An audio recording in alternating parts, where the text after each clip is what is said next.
Como é bom podermos ter a certeza que não estamos sozinhos. Como é bom ter a certeza de sabermos que mesmo quando nós buscamos caminhos que desobedecem à vontade de Deus, Ele nos resgata. No momento do louvor, seu nome é cura, é poderoso, dissipa as trevas, seu nome é vida. Gente, eu vivi isso esse final de semana, mais uma vez. O sobrenatural de Deus, que também está aqui. Também está aqui. E não só aqui. Como às vezes eu costumo dizer, se você sentir o desejo de conhecer o Atitude Radical, me procure. Se dê a oportunidade de conhecer esse projeto que é maravilhoso, como alguns aqui já participaram. E vá lá experimentar. Mas se você quiser. As pessoas estão aprisionadas. As pessoas estão sem vigor. As pessoas estão entristecidas. Totalmente sem direção. E muitas dentro da casa do Pai. O texto de Lucas, no capítulo 24, foi uma das palavras dadas lá, e eu quero compartilhar com você. Foi o pastor Hercílio que deu essa palavra lá. Honra a quem merece honra, e ética pastoral na palavra. Lucas capítulo 24, de 13 a 33, o tão conhecido caminho de Emaús. Ou os discípulos no caminho de Emaús. Como a nossa juventude, irmãos. Às vezes nós estamos no nosso conforto do nosso lar. Às vezes nós estamos na comodidade bem-vinda, né? Da nossa família, da igreja que congregamos, das pessoas que nós convivemos. Mas tem muita gente que precisa conhecer o poderoso nome de Jesus. Precisa. E Deus, Ele quer trabalhar na nossa vida aqui e até os confins da terra. Ele quer fazer isso.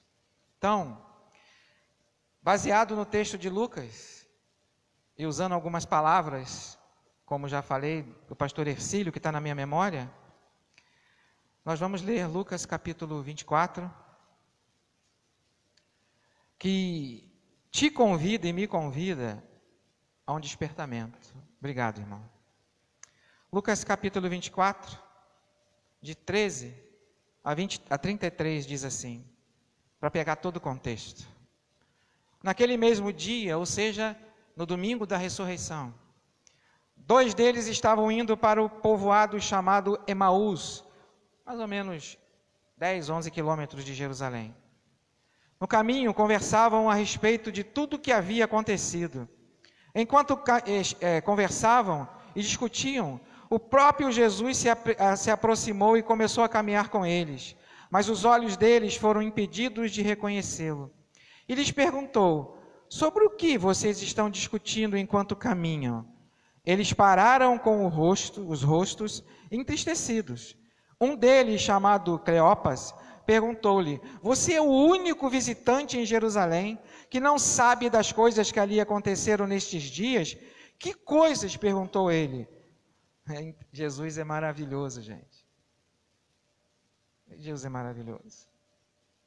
O que aconteceu com Jesus de Nazaré? Respondeu eles. Ele era um homem, um profeta, poderoso em palavras e em obras diante de Deus e de todo o povo.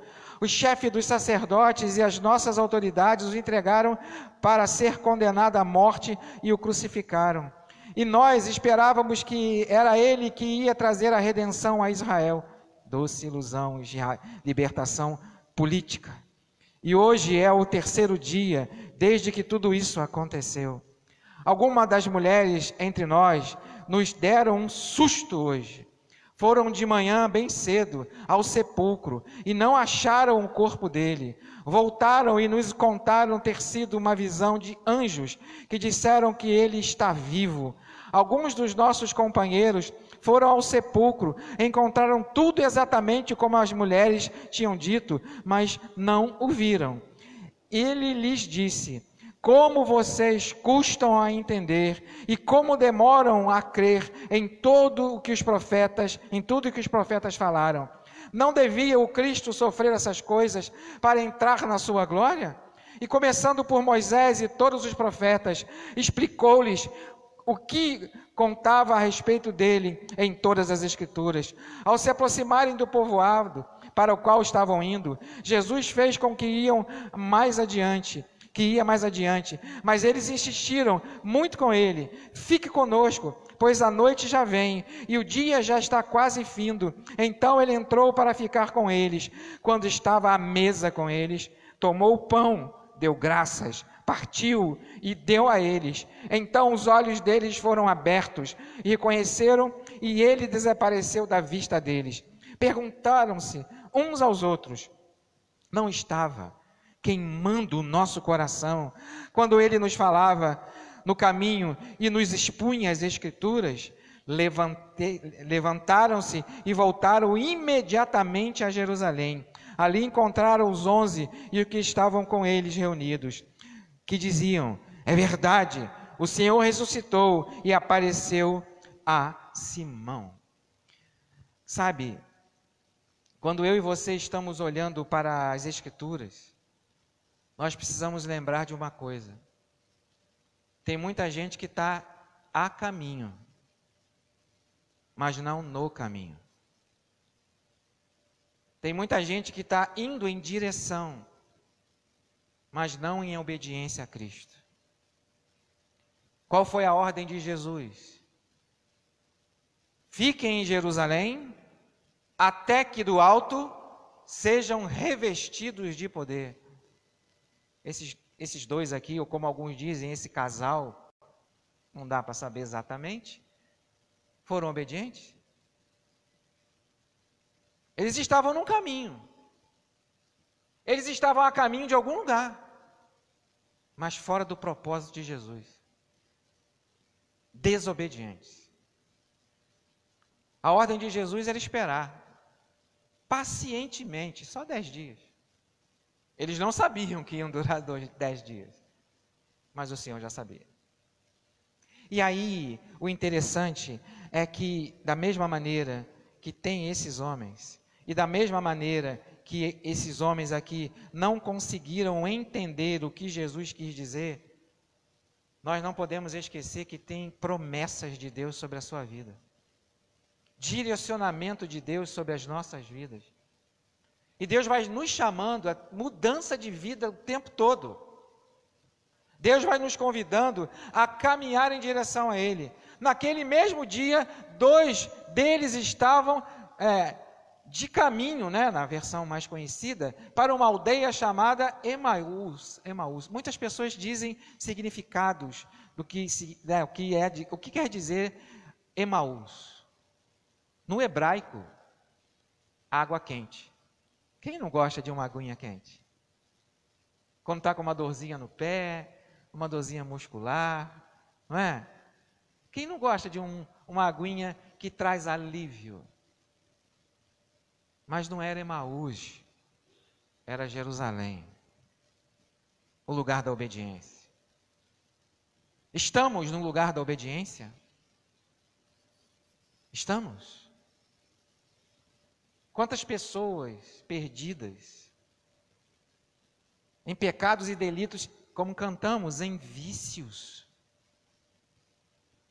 O Senhor é poderoso para dissipar tudo isso.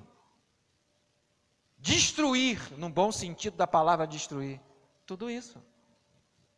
Quantas pessoas envolvidas em questões de relacionamento fora do propósito de Deus? Quantas pessoas? Leito sem mácula é a ordem. Mas quantos com leito com mácula? Sendo traídos e traindo.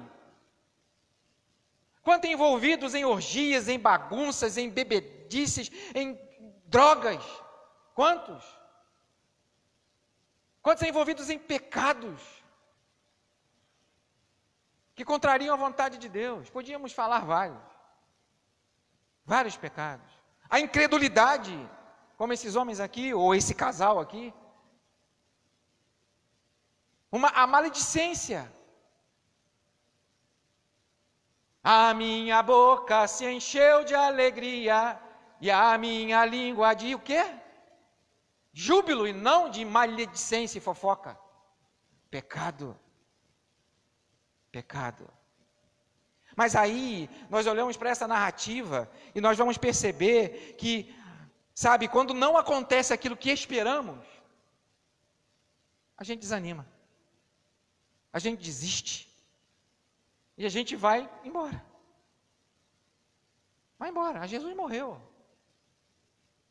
Tu não sabe o que aconteceu. Eles contam a narrativa para o próprio Cristo. Jesus é tão maravilhoso que quer ouvir o teu lamento.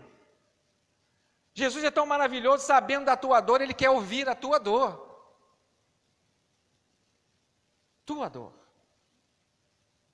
Sabe, e realmente não é só um louvor para dizer que Ele é poderoso. Ele é o poder que dissipa todas as trevas de nossas vidas. A começar em mim, Senhor, me quebra. Essa é a oração. Me quebra, Senhor. Então, sabe, no terceiro dia, no dia da ressurreição, estão ali, a não ser os discípulos e as mulheres, né, que foram ao sepulcro, os soldados que viram o anjo ou os anjos descerem e tirar a pedra e permitir. Para que desceu o anjo? Para que tirou a pedra? Precisava disso, gente? Não precisava disso. Mas o Senhor conta com os seus, não só com os seus anjos, mas conosco, com cada um de nós que também somos anjos, proclamadores, mensageiros da palavra, do amor de Deus. Você conhece alguém que tem dúvida do que é o Evangelho? Seja você, eu, nós, o Evangelho. Mais vivido do que dito. O que as pessoas querem ver em nós? Cristo. O que as pessoas querem ver na igreja? Cristo. Que ama com amor incondicional, que se entregou por pecadores. Eu e você, e toda a humanidade. Então, sabe, o terceiro dia parecia um dia comum. O terceiro dia parecia um dia que nada de especial ia acontecer. O terceiro dia da promessa, ficarei 3 dias e 3 noites, não é isso que Jesus disse? Promessa. Mas ressuscitarei no terceiro dia. Os discípulos sabiam disso, mas não acreditaram. Você conhece alguma igreja que não acredita na oração que ela faz? Você conhece? Você conhece alguém que não acredita que há poder na oração, em nome de Jesus? A Bíblia nos apresenta uma igreja assim, um povo assim. Está orando pela libertação de Pedro, quando Pedro bate na porta, não acreditam que é ele. Estão dizendo o quê? A gente não acredita no que a gente está pedindo. A gente não acredita no poder da oração. E Deus nos convida a acreditar no poder da oração. Ele nos convida a acreditar no poder do seu nome. Mas o nome dele não é uma chave que a gente tem no bolso e que enfia na maçaneta da porta e ela abre. Tem que ter vida. O seu nome é vida. Ele traz vida. Transformador. Então o terceiro dia era um dia comum. Para alguns seria o fim de uma nova expectativa de vida. Quantas pessoas não têm mais expectativa de vida? Eu não consigo, é mais forte do que eu. Pode ser as drogas, pode ser a homossexualidade, pode ser o adultério, pode ser muita coisa, a fofoca. Pode ser muita coisa. Muita coisa. Pode ser, sabe, o não ouvir a voz, e sabe, as minhas ovelhas ouvem a minha voz e me obedecem. Tudo bem que havia alguma coisa aqui que Jesus fez para que eles não pudessem reconhecer Ele. Não é? E aí, tem um montão de gente que vai perguntando, o que aconteceu? Sei lá, quando estiver com Jesus, pergunta para ele, tá bom? Que eu não sei não. Não sei, ninguém sabe. Não é? Alguma coisa aconteceu para que essas duas pessoas, não importa se são dois homens ou um casal, não pudessem ver Cristo, reconhecer Cristo. Porque Jesus queria fazer eles voltarem para o caminho certo. Então, mais uma vez, tem muita gente que está a caminho, mas a caminho de morte. Tem muita gente que está a caminho, mas para o caminho de desobediência. E a obediência, às vezes, tem um preço muito alto. O quebrar o meu eu, o meu ego, o meu orgulho, a minha própria vontade. A obediência é o melhor lugar onde que tem que estar a nossa mente e o nosso coração. A obediência a Cristo. Então, sabe, não sei como foi o seu final de semana, não sei como se foi o seu sábado, não sei como foi hoje para você, não sei como será o nosso amanhã, mas talvez foi um final de semana comum. Talvez amanhã vai ser uma segunda-feira comum. Não tem dia comum para aquele que crê em Deus. Todo dia é dia de milagre. Todo dia é dia de restauração, todo dia é dia de vida. Ele é o próprio poder, que dissipa todas as trevas, que desfaz tudo que é contrário à vontade dele, nunca por força e nunca por violência, mas convidando ao arrependimento. O dia da vitória, o dia do triunfo era um dia comum para essas duas pessoas. Comum. E aí talvez como você e como muitos, cabisbaixos, entristecidos, eles estavam tão tristes, alguns dizem isso, né? Eles estavam tão chateados, tão decepcionados, que não reconheceram Jesus. Eu acho que é impossível não reconhecer Jesus. Alguma coisa Jesus fez para não ser reconhecido. Não sei o que é. Mas não importa, que o foco não é esse. O foco é que aqueles homens estavam indo para uma direção, estavam indo para casa. Qual o problema de ir para casa? Não tem problema nenhum para casa. Mas aqueles homens, ou esse casal, eram discípulos de Jesus, que ouviram Jesus falar, fique em Jerusalém. Fique em Jerusalém. Fique lá. Fique lá. Quantos desses aqui abandonaram tudo? Esse abandonar tudo não é deixar de amar, pelo amor de Deus. Esse abandonar tudo não é deixar de cuidar, pelo amor de Deus. Esse abandonar tudo não é deixar de zelar, pelo amor de Deus. Mas é entender que há tempo na nossa vida de só olhar para Cristo. Na verdade é todo dia, né?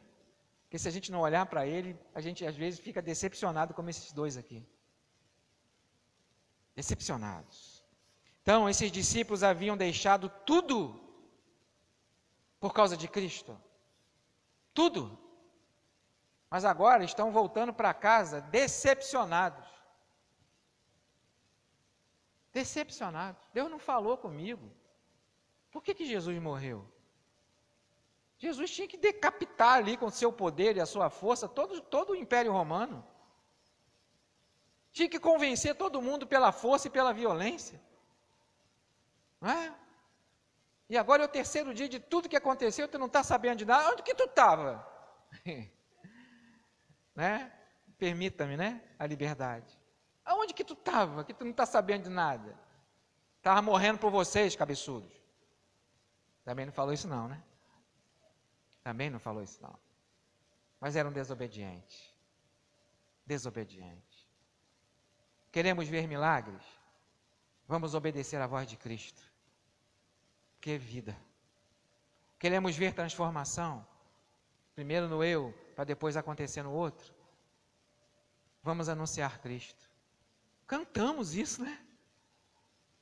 Cantamos isso.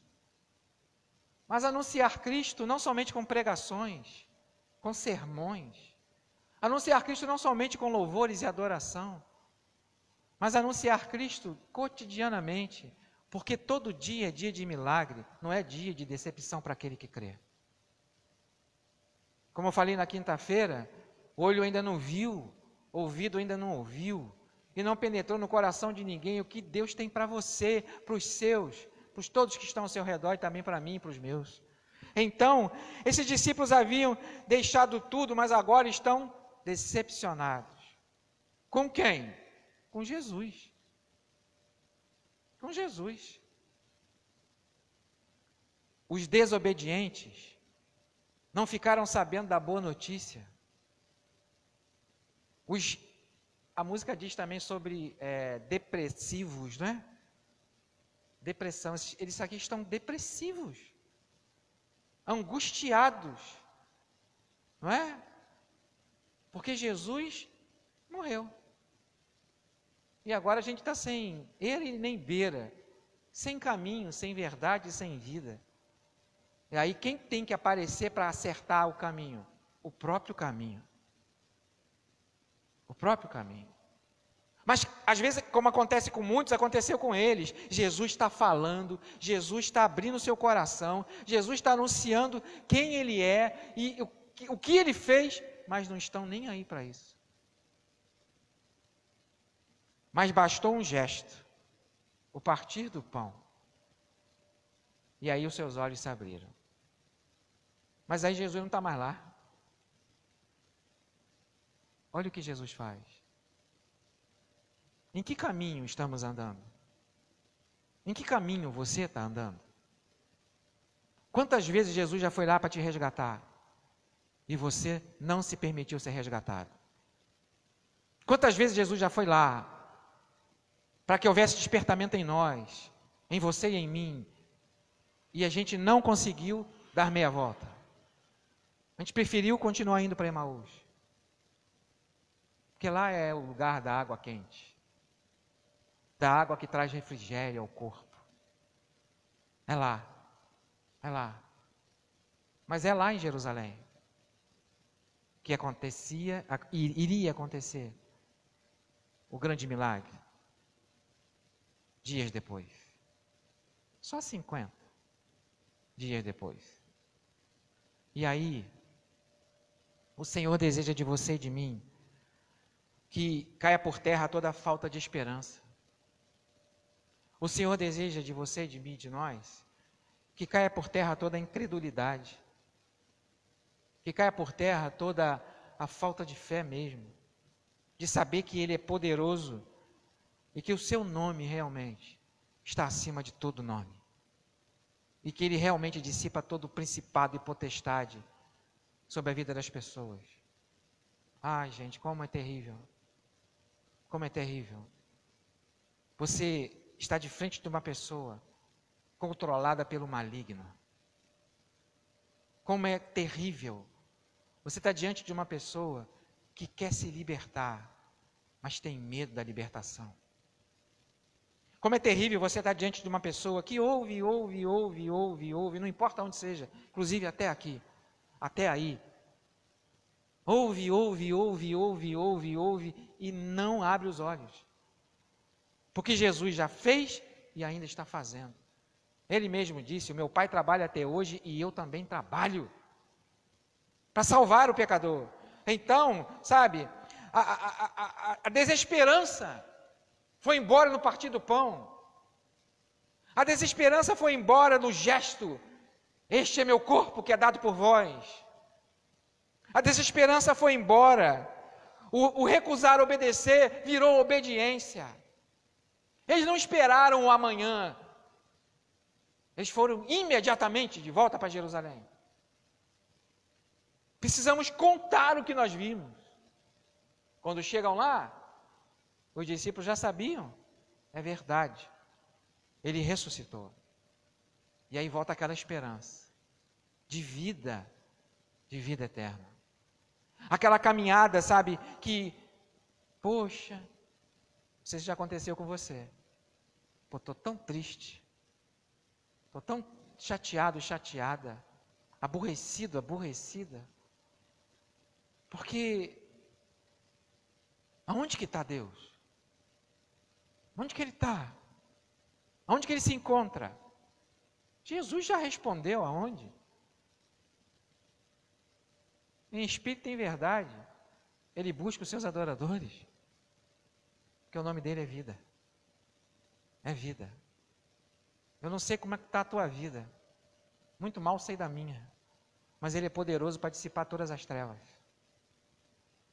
Toda a altivez, toda a falta de esperança, toda a falta de fé. Ele é poderoso para fazer isso. Ele não é somente poderoso para ressuscitar morto e curar enfermos físicos. Ele é poderoso para trazer de volta a razão da esperança que nunca deveria ter saído. Nunca deveria ter saído. Então, muitos do dia de hoje estão seguindo Jesus, mas estão mortos. Mortos. Só estão seguindo.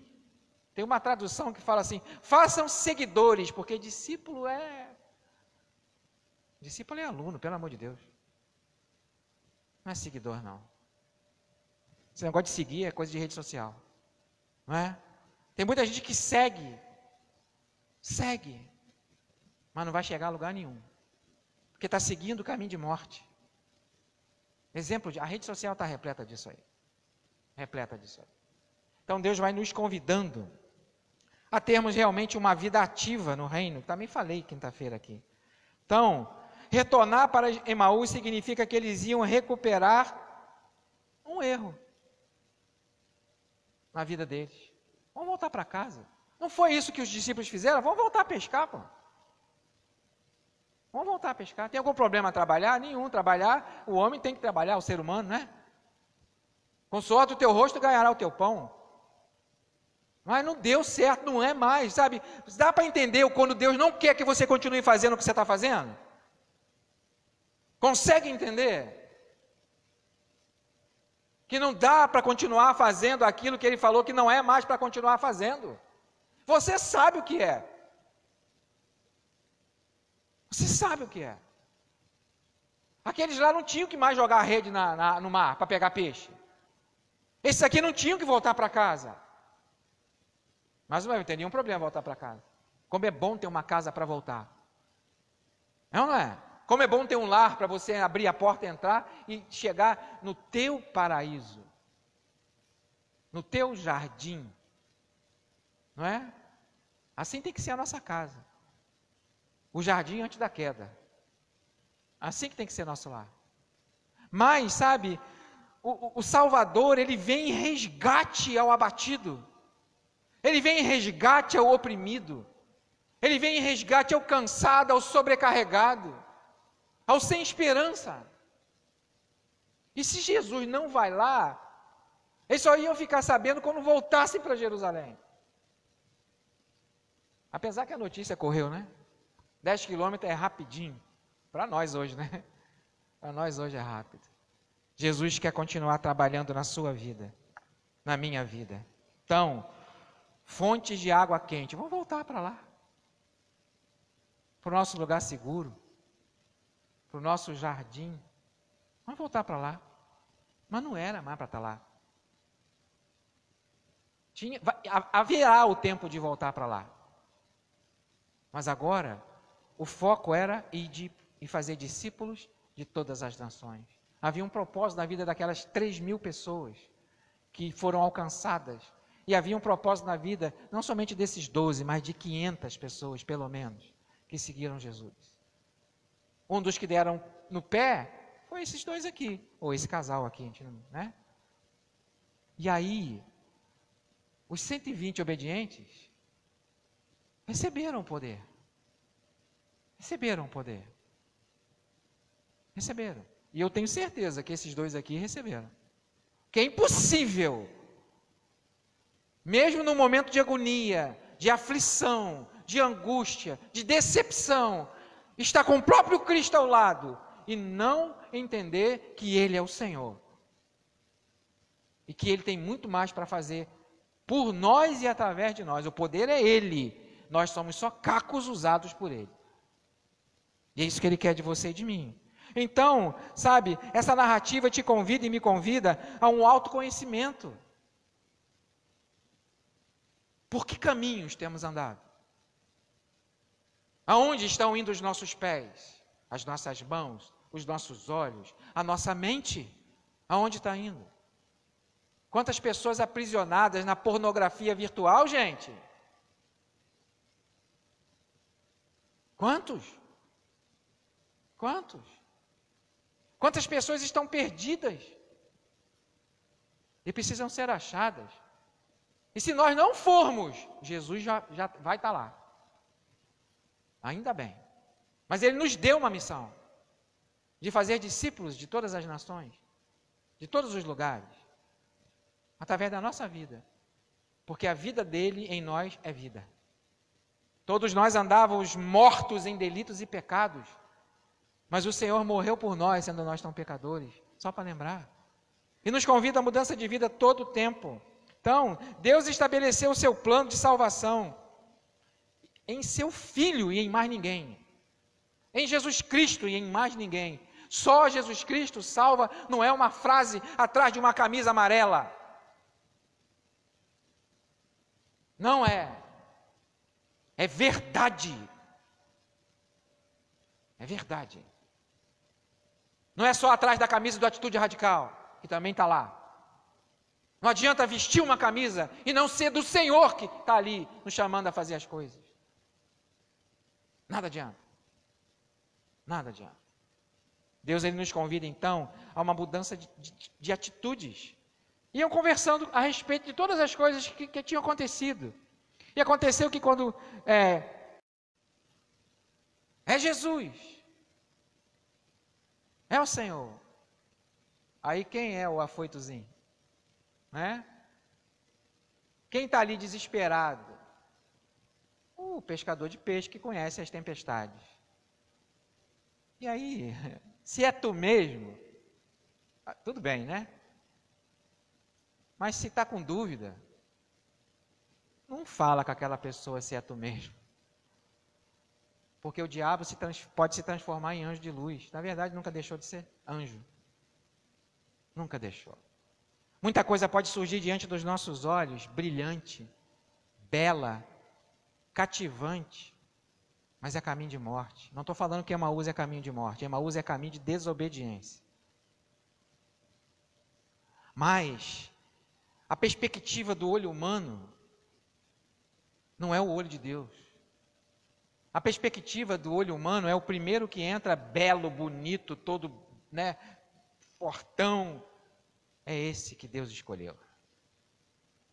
A perspectiva do olho de Deus é o filho que está lá cuidando das coisas do pai, não que os outros não cuidavam. Fedendo a ovelha, rejeitado, desprezado. Foi esse que Deus falou, é esse que será rei. E não os outros, perfumado, tem nada, problema nenhum com perfume, pelo amor de Deus. Todo perfumado, bonito, não é? De boa aparência. Deus não vê como o homem vê. Sabe? Então, esses aqui, voltando, estão ali, tão tristes, tão tristes. E o próprio Jesus pergunta, está no verso 17, que é isso que vos preocupa? E de que ides tratando à medida que caminhais? E eles pararam o quê? Entristecidos. Eu estou há tanto tempo pedindo um milagre. Eu estou há tanto tempo pedindo uma cura. Eu estou há tanto tempo pedindo um direcionamento e nada. Nada. Igual eles aqui. Entristecidos. Porque ainda não chegou o tempo do sim de Deus na sua vida, mas vai chegar. Vai chegar. Do jeito dele, no tempo dele, na hora dele. Porque ele é que sabe o tempo certo de te dar aquilo que você está pedindo. Eu tenho falado com Deus e pedindo muitas coisas a Ele. Mas ainda não recebi algumas delas. Porque talvez eu não estou preparado para receber. Deus quer nos fortalecer primeiro. Nos dar força primeiro.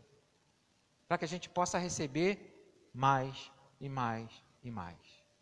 Infinitamente mais do que podemos pensar ou pedir. Então, para finalizar, ó nécios, na versão mais conhecida, né? E tá fazendo.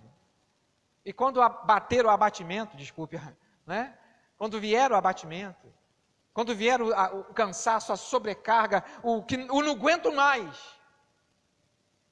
lembre-se que Ele está do teu lado para dizer: o lugar do milagre, o lugar da resposta é a obediência. Esse é o lugar. Esse é o local. Obediência. Aquele que ouve a minha voz e não a obedece. Só para a gente lembrar. É como o ser humano que construiu a sua casa sobre a areia e vê as tempestades, os ventos.